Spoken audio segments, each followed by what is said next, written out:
नमस्कार दर्शक बंधु षष्ठ टीवी निरा कार्यक्रम अनुभव अनुभूतिर आउ एक अध्याय को स्वागत करुच्ची मु दीप्ति सुंदर।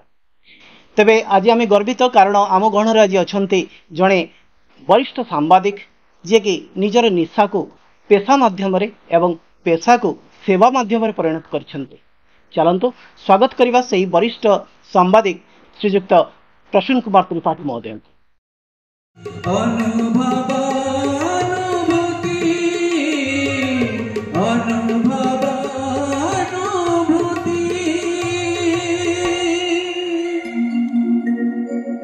आज्ञा नमस्कार आप सशक्ति को अनेक स्वागत। तेबी जो प्रारंभिक जीवन दिन गुड़ी केमती थी? प्रारंभिक जीवन तो मोर साधारणतः छात्र जीवन अच्छी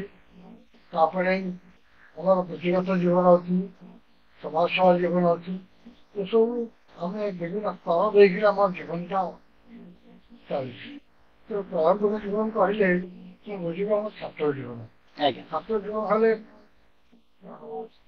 विश्वविद्यालय समय तीन विश्वविद्यालय अटेंड करी पलाश विश्वविद्यालय भटा विश्वविद्यालय साक्षरता विश्वविद्यालय विश्वविद्यालय एवं कॉलेज पूरी स्टेट कॉलेज पाठ पढ़ी पाठ पढ़ा भितर सरकार केन्द्र सरकार पाखे चाकरी पाईगली चाकरी गोटे कौन से एक भाग्यवान स्थिति पढ़ा पड़ा चाकरी हरला डॉक्टर हरिकृष्ण महताब से आसते सामाजिक तार गुरु 40 खंड पुस्तक नहीं से गोटे सामाजिकता आरंभ कर बड़ प्रारंभिक अवस्था सामाजिकता।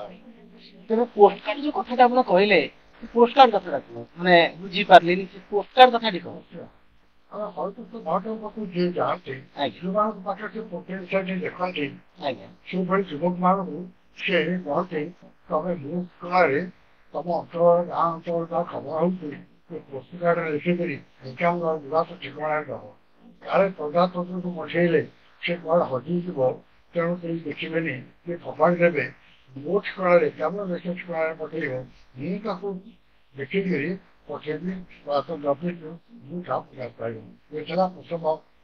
तामाने सेतबेले एभली थिला कि पोस्टकार्ड रे लोक को लेखिकी पठाया पड़ुला। अच्छा अच्छा तेबे तो आजिकार नूतन युग अनेक किछि गलाणी।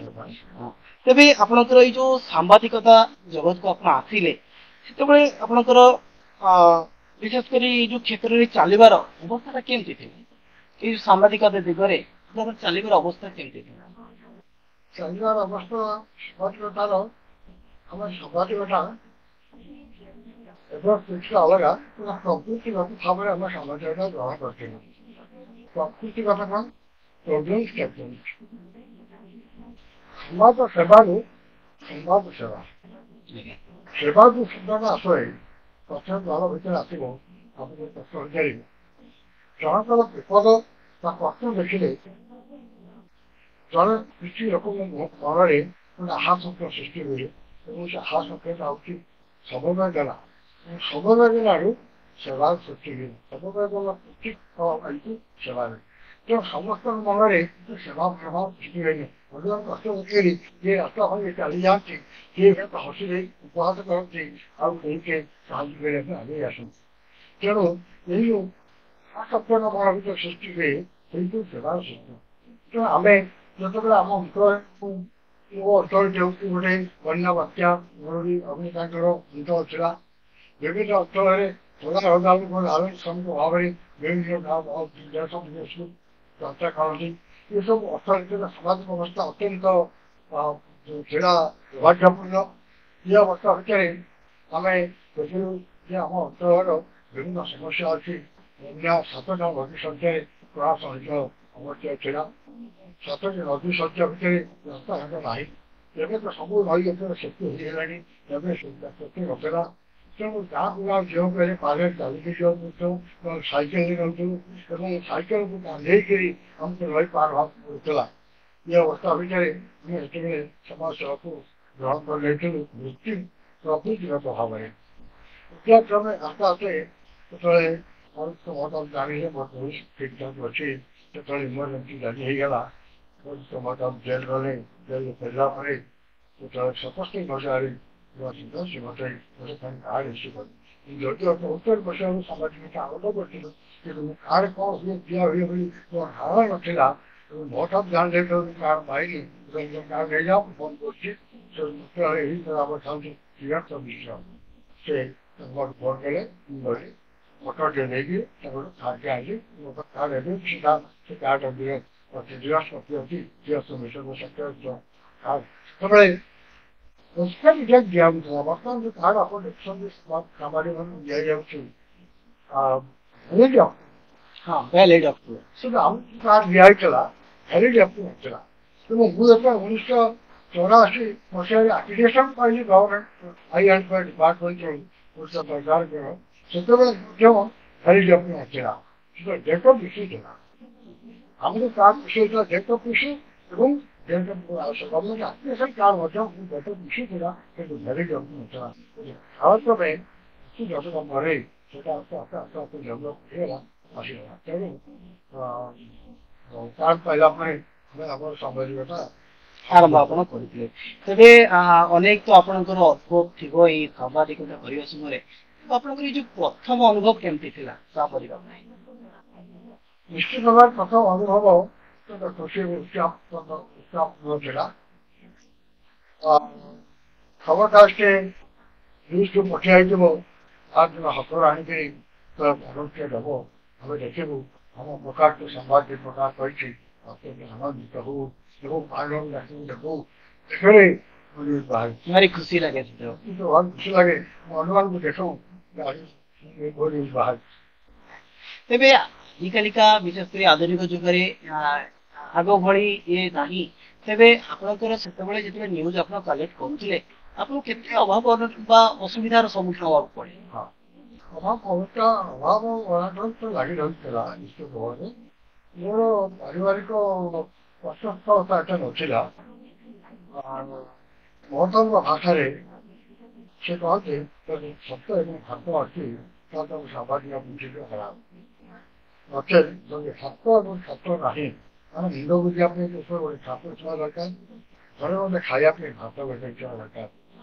ଏବେ ତ ଭାତ ସରକାର ଦେଇ ଦେଉଛନ୍ତି ସେଟା ଅଲଗା କଥା ସେତେବେଳେ ସେ କଥା ନଥିଲା। ତେଣୁ ସାଧାରଣତଃ ଏଇ କଥାଟା ମୁଖ୍ୟ ମୋର ଭାତ ଏବଂ ଛାତର ଭାବ ନଥିଲା। ତେଣୁ ମୁଁ ସାମ୍ବାଦିକତାଠୁ ଭାବରେ ସମାଜ ସେବା ମୃତ୍ୟୁ ଭାବରେ ଗ୍ରହଣ କରିବି ଏବଂ ସେବା ହିସାବରେ ତାକୁ ଗ୍ରହଣ କରିଥିଲେ। ତେବେ ମୋର ଏଠି କହିବାର କଥା ଗୋଟେ ରହୁଛି କି ଆପଣ ଯେତେବେଳେ ସାମ୍ବାଦିକତା ପ୍ରଥମେ କରୁଥିଲେ ଆଜିକାଲି ଇଲେକ୍ଟ୍ରୋନିକ୍ସ ଯୁଗ ହେଇଗଲା। ତେବେ ଲୋକମାନଙ୍କୁ ଏତେ ଅସୁବିଧାର ସମ୍ମୁଖୀନ ହେବାକୁ ପଡୁନି ଲେଖି ଦେଇକି ମେଲ କରିଦଉଛନ୍ତି ବା ହ୍ୱାଟ୍ସଆପ ମାଧ୍ୟମରେ ତାହାକୁ ନ୍ୟୁଜ୍ ସେଣ୍ଡ କରିଦଉଛନ୍ତି। ତେବେ ସେତେବେଳେ ଏଭଳି କିଛି ସୁବିଧା ଥିଲା ନା ଆପଣ ବହୁତ ଅସୁବିଧାର ସମ୍ମୁଖୀନ ଆପଣ ହେଇଥିଲେ? ଅତ୍ୟନ୍ତ ଯୋଉ କଷ୍ଟ ହୁଏ ସେ କଷ୍ଟ ଆପଣ କହିଲେ ଗୋଟେ ପିଲାମାନେ ବିଶ୍ୱାସ କରିବେନି। ମୁଁ ଗୋଟେ ଆପଣଙ୍କୁ ମୁଁ ଧନ୍ୟବାଦ ଦେବି ଯେ ଆପଣ ଏଭଳି ଏକ ଆମର ଅନୁଭୂତିକୁ ଜନସାଧାରଣ ଜଣାଇବା ପାଇଁ ଯୋଉ ପ୍ରୟାସ ଆରମ୍ଭ କରିଛନ୍ତି ସେଟା ରହିଯାଉ ନାହିଁ ନାହିଁ। ଆମେ ଡାକରେ ପଠେଇବୁ ଖବର ସେ ଖବରଟି ପହଞ୍ଚିବ କାଲି ପରଦିନ ପେମେଣ୍ଟ 2 ଦିନ ଲାଗିଯାଏ ଡାକରେ। ଆଜି ସମ୍ବାଦ ପଠେଇଲେ ସେ ପେମେଣ୍ଟ ପ୍ରକାଶ କରାଯାଏ। କିନ୍ତୁ କେମିତି ତ୍ୱରିତ ଭାବରେ ଯିବ ଖବର କିନ୍ତୁ ଆମେ କ'ଣ କରୁ ନା ଏକ୍ସପ୍ରେସରେ ଟ୍ରେନରେ ଯୋଉ RMS ଥାଏ କମ୍ପାର୍ଟମେଣ୍ଟ ସେ ଏକ୍ସପ୍ରେସ ଟ୍ରେନର RMS RMS କମ୍ପାର୍ଟମେଣ୍ଟରେ ଆମେ ଦେଇଦେଲେ ନେଇଯିବ ଆଜ ସକାଳ କଟକରେ ସେ ନେଇକି ଯାଏ ଏବଂ ସେମାନେ ସେଇଦିନ ତା ପରଦିନ ପାଇଁ ଆସି ସକାଳେ ଆମେ ଗୋଟେ ଦିନ ପରେ ଆମକୁ ସମ୍ବାଦ ତଥାପି କହିବାକୁ ଗଲେ ବହୁତ ବିଳମ୍ବ ଏବଂ ଫଟୋ ନଥିଲା। ଫଟୋ ଉଠେଇବାକୁ ଆମକୁ ଗୋଟେ ଭଡ଼ା କ୍ୟାମେରାଟେ ଥାଏ। ଫଟୋ ଉଠେଇବୁ ଫଟୋ ପ୍ରିଣ୍ଟ ବାହାର କରିବୁ ପ୍ରିଣ୍ଟ ବାହାର କରିବା ମଧ୍ୟ ପାଖାପାଖି ନଥାଏ। ମୁଁ କେତେବେଳେ ପୁରୀ ବା କେତେବେଳେ ଭୁବନେଶ୍ୱର ଯାଇକିରି ଗୋଟେ ଭଡ଼ା ପ୍ରିଣ୍ଟ ବାହାର କରି ଅଫିସକୁ ନେଇକିରି ଯିବାକୁ ପଡ଼ିବ କାରଣ ତାକେ ଡେରି ହବ ନେଇକି ଯାଇକି କରିବୁ ସେଟା ବ୍ଲକ୍ ତିଆରି ହେଉଥିଲା ନଥିଲା ବ୍ଲକ୍ ତିଆରି କରି ଗୋଟେ ଛବି ପ୍ରକାଶ ପାଇବା ତାର ଖର୍ଚ୍ଚ ଦରକାର। ତେବେ ଏଇ ଯୋଉ ପୁରୀ ଜିଲ୍ଲାରେ ଆପଣଙ୍କର ସାମ୍ବାଦିକତାର ଗତିପଥ ସେଟା କେମିତି? ପୁରୀ ଜିଲ୍ଲା କହିଲେ ପୁରୀ ଜିଲ୍ଲାର ସାମ୍ବାଦିକ ଗତିପଥ ହେଉଛି ମୁଖ୍ୟତଃ ଆମ ଭୌଗୋଳିକ ସମସ୍ୟା। ଆମ ଭୌଗୋଳିକ ସମସ୍ୟା ଆମକୁ ସାମ୍ବାଦିକତାକୁ ଅନୁପ୍ରେରିତ କରିଥିଲା। ଭୌଗୋଳିକ ସମସ୍ୟା ହେଲା ବନ୍ୟା, ବାତ୍ୟା, ମରୁଡ଼ି, ଅଗ୍ନିକାଣ୍ଡ। ବନ୍ୟା ଯେହେତୁ 7ଟି ନଦୀ ରହିଛି ଏବଂ ଚିଲିକା ଏବଂ ସମୁଦ୍ର କୂଳରେ ଜଳ ନିଷ୍କାସନ ଜନିତ ସମସ୍ୟା ଲାଗି ରହିଥାଏ ଏବଂ ସବୁବେଳେ ନଦୀ ବନ୍ଧ ଉପରେ ଲୋକ ଜଗେଇ ରୁହନ୍ତି ବନ୍ଧ କେତେବେଳେ ଲାଗିବ, ସବୁବେଳେ ଆଶଙ୍କା ଭିତରେ ଗତି କରିଥାନ୍ତି ଏବଂ ଏ ସମ୍ପର୍କରେ ଅନ୍ୟାନ୍ୟ ବିବରଣୀ ମୁଁ ଗଣତନ୍ତ୍ର ପୃଷ୍ଠାରେ ପ୍ରକାଶ କରୁଥିଲି।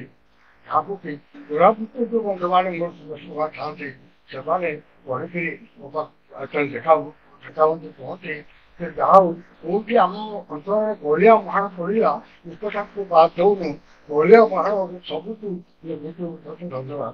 କାରଣ ପ୍ରତି କଥାଟି ମୁଁ ଠିକ୍ ଭାବରେ ଲେଖୁଥିଲି ଏବଂ ପ୍ରଜାତନ୍ତ୍ର ସେ ଠିକ୍ ଭାବରେ ବିବରଣୀ ପ୍ରକାଶ କରୁଥିଲା ଯେହେତୁ ପ୍ରଜା ଅଞ୍ଚଳର ସମ୍ବାଦ ଏବଂ ବାତ୍ୟା ମଧ୍ୟ ସେଭଳିଆ।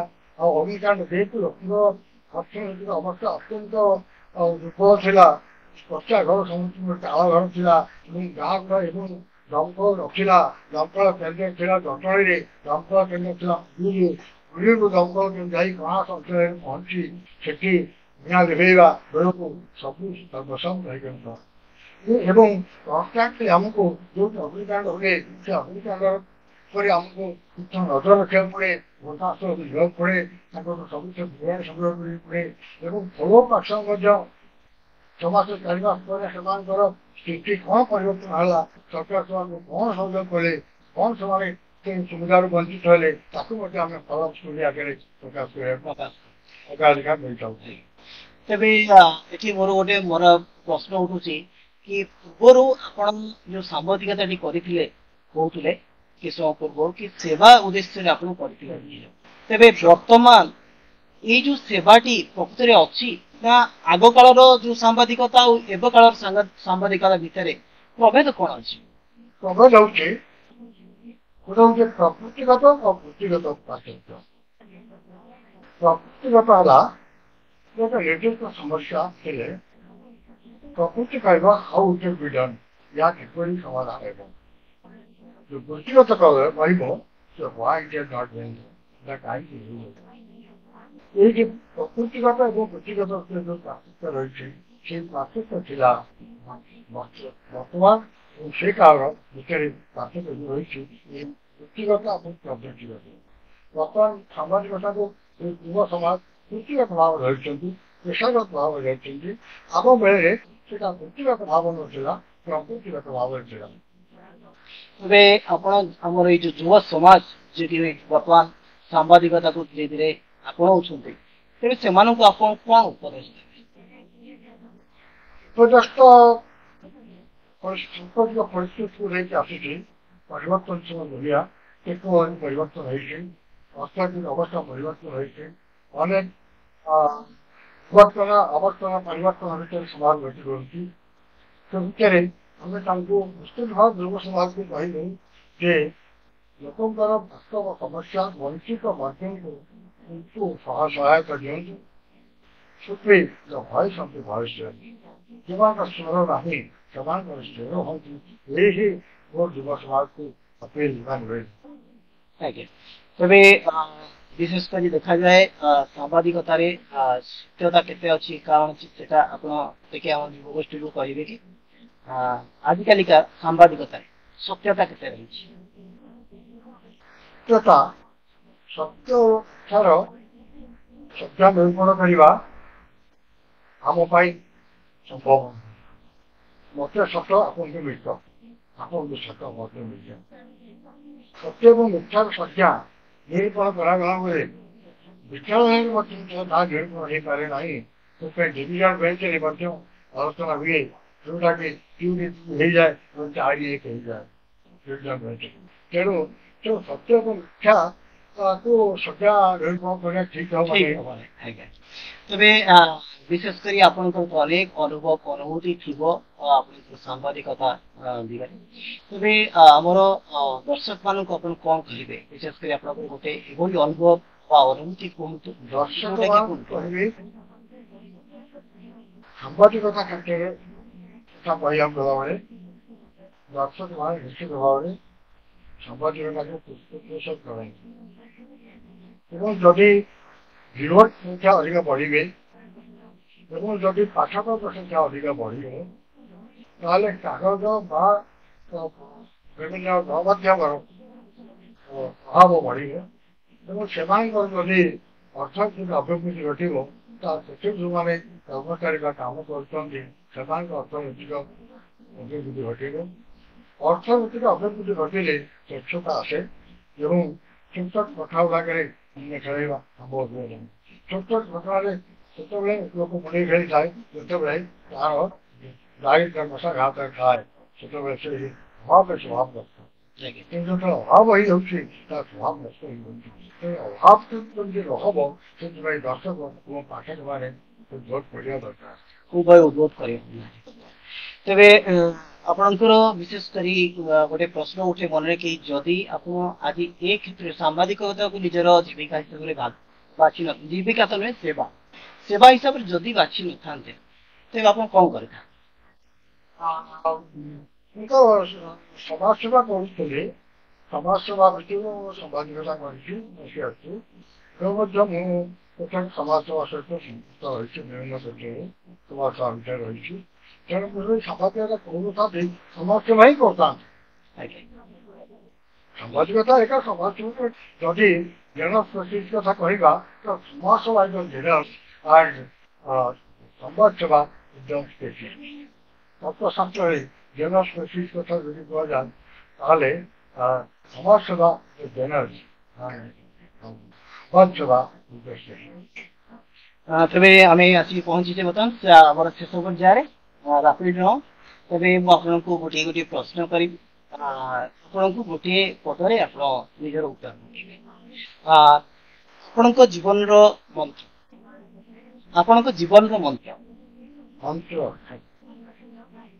ଜୀବନ ମନ୍ତ୍ର ହଉଛି ପରୋପକାର ୟଥୋଗାୟ ରୋଗାୟ କରା। ପରୋପକାର କରିବା, ଅନ୍ୟକୁ ହସ ଖେଳିବା, ଅନ୍ୟକୁ ଖୁସି ଦେଖିବା, ତାହାର କାଣ୍ଡ ଦେଖିକିରି ସହାନୁଭୂତି ପ୍ରକାଶ କରିବା ହେଉଛି ଜୀବନ। ଜୀବନର ଅନ୍ୟତମ ଶିକ୍ଷା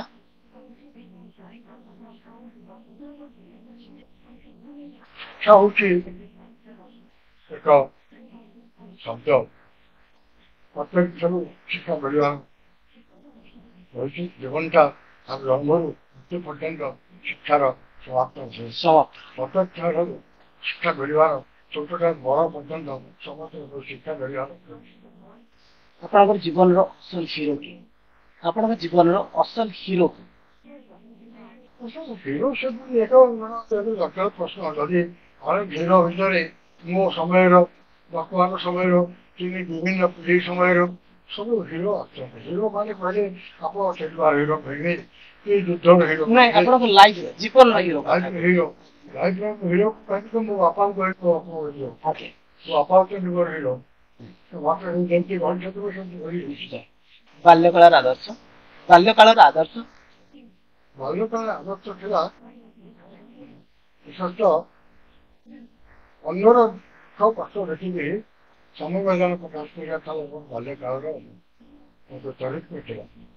ବହୁ ଲୋକଙ୍କୁ ସାହାଯ୍ୟ କରିଛି ଯେଉଁମାନେ ଏବେ ସୁଦ୍ଧା ବି ସେମାନେ ସ୍ୱୀକାର କରନ୍ତି ପରିବାର ଭିତରୁ ବିଶେଷ ଅବସ୍ଥା ଥିଲେ ତାକୁ କେମିତି କର୍ମ ସଂସ୍କାର ପାଇବେ, ଯେଉଁମାନେ ଏମ୍ପ୍ଲୟମେଣ୍ଟ ଫାର୍ମ ଏମ୍ପ୍ଲୟମେଣ୍ଟ ଅପରଚୁନିଟି ହେଉ ବା ଫାର୍ମ ବେସ୍ଡ ଏମ୍ପ୍ଲୟମେଣ୍ଟ ହେଉ ସେମାନଙ୍କୁ ମାର୍ଗଦର୍ଶନ ଦେବା, ସେମାନଙ୍କ ବିଭିନ୍ନ ଦପ୍ତରକୁ ଯାଇ କାର୍ଯ୍ୟ କରିପାରିବେ। ଅନେକ ସାହାଯ୍ୟ କରିବା ସେମାନେ ବହୁତ ଲାଭ ହୋଇବ।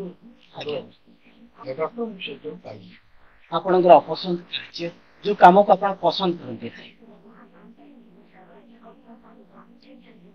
ଯୋଉ କାର୍ଯ୍ୟ ମୁଁ କରୁଛି ସେଇ କାର୍ଯ୍ୟକୁ ପସନ୍ଦ କରୁଛି। ଅନ୍ୟ କୋଉ କାର୍ଯ୍ୟକୁ ବେଶୀ ପସନ୍ଦ କରେନି। ଲୋଭ ଆସକ୍ତି ନାହିଁ, ଆଇଏସ୍ ସ୍ୱଭାବର ସ୍ୱପ୍ନ ନାହିଁ କି ମୁଁ ଯୋଉ ଯାହା କୁହନ୍ତି ଯୋଉ ବୃତ୍ତିଗତ ତୃପ୍ତି, ମୁଁ ଯୋଉ ବୃତ୍ତିରେ ଅଛି ସେଇ ତୃପ୍ତି ଲାଭ କରୁଛି ତାହେଲେ ମୁଁ ମୋ କାର୍ଯ୍ୟଟି ସମ୍ପାଦନ କରିପାରିବି। ମୁଁ ଯଦି ଆଇଏସ୍କୁ ଦେଖିକରି ଭାବିବି ମୁଁ ଗୋଟେ ଆଇଏସ୍ ହେବି ବୋଲି ତାହେଲେ ମୋ ବୃତ୍ତିରେ ମୁଁ ବର୍ତ୍ତମାନ ଯୋଉ ବୃତ୍ତିରେ ଅଛି ମୁଁ ତ ତୃପ୍ତି ପାଇପାରିବି ନାହିଁ, ଅଫସୋସ ରହିବ। ତେଣୁ ମୁଁ ଯୋଉ ବୃତ୍ତିରେ ଅଛି ସେ ବୃତ୍ତିରେ ହିଁ ମୋର ତୃପ୍ତି। ନିଜର ଶକ୍ତିଶାଳୀ ଗୁଣ କୋଉଟା?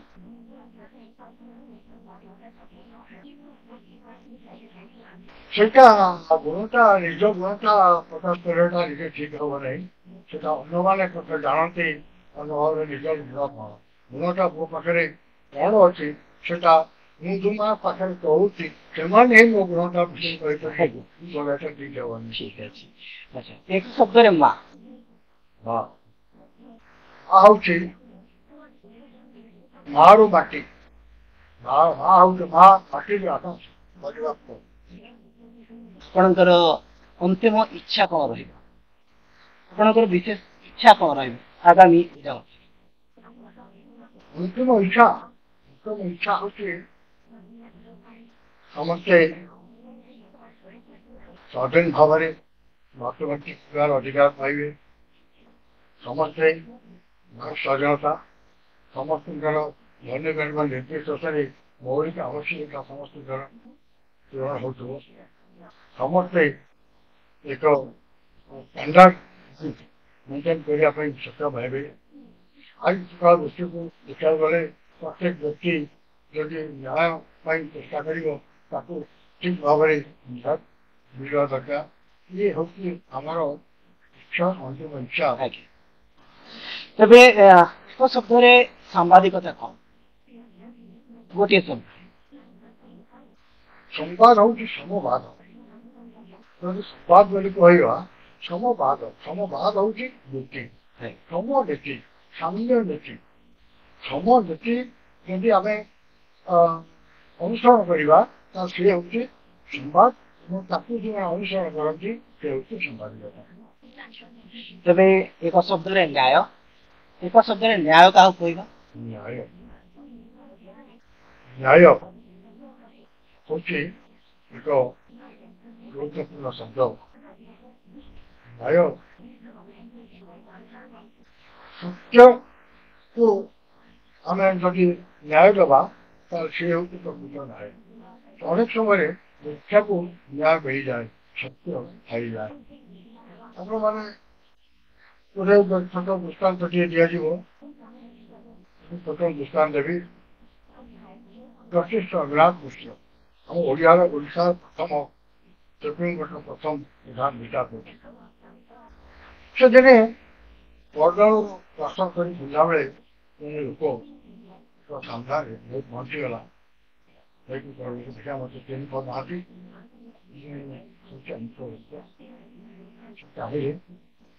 ଆଜ୍ଞା ମୁଁ ଗୋଟିଏ ମତେ ଭୁଲ କରିଥିଲି, ଯୋଉ କାମ କରିଥିଲି ସେ କାମ କରିଥିଲେ ଆପଣ ମୋ ଉପକୃତ ଥିଲେ, ସାହାଯ୍ୟ କରିଥିଲେ, ମତେ ଦୋଷମୁକ୍ତ କରିଦେଇଥିଲେ। କିନ୍ତୁ ମୁଁ ସେଟା ଆପଣଙ୍କ ଅଦାଲତରେ ଦୋଷମୁକ୍ତ ହେଇଗଲି। ଉପରବାଲା ଅଦାଲତରେ ମୁଁ ଦୋଷମୁକ୍ତ ହେଇପାରିଲିନି, ଦୋଷୀ ହେଇଗଲି। ମତେ ବଡ଼ ରୋଗ ହେଇଗଲା।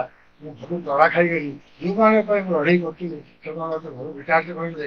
ମୁଁ ବର୍ତ୍ତମାନ ବରଦାନରେ ବସି ହତ୍ୟା କରୁଛି। ଆପଣଙ୍କୁ ଦେଖିଲି ସେଇଟା ଆପଣଙ୍କ ଆସିଲି। ସବୁବେଳେ ମୁଁ ଚାହିଁଲେ ମୋ ପକେଟରୁ 100 ଟଙ୍କା ଗୋଟେ ବାହାର କରି ହାତରେ ମୁଣ୍ଡେଇଲି। ଚାଲିଲେ ଗଲା ପରେ ଯୋଉ ଥିଲା ସେ ତାଙ୍କର ଇଏ ଅନୁଭବଟା ସେଠି ସତ୍ୟ ଏବଂ ନ୍ୟାୟ ଯୋଉ କଥାଟା ଆପଣ କହୁଛନ୍ତି ସେ କଥାଟା ମୋ ପ୍ରଧାନ ବିଚାରପତି ଯିଏ ଲଗା ସେ ଯାହା ଅଭିବ୍ୟକ୍ତି କରୁଛନ୍ତି ଆପଣ କହିପାରିବେ ସତ୍ୟ ଏବଂ ନ୍ୟାୟ।